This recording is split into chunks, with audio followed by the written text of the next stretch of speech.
Hello नीति जी, कैसा experience रहा आपको आफ्टर मेडिकेशन?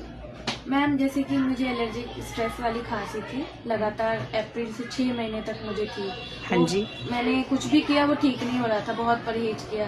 फिर मैं आई, आपको दिखाई, आपने मुझे कहा कि 50% होम्योपैथिक दवा, 50% स्ट्रेस छोड़ो and live a healthy life, stress free life. Now I am fine, no stress, Very- allergic खांसी। Very good. तो कफ में भी आराम आ गया था जी जी मैम। और बाकी चीजों में? जी मैम। अब स्ट्रेस तो नहीं हो रहा है? नहीं मैम, आपको स्ट्रेस नहीं है। चलिए, thank you so much. Thank you ma'am.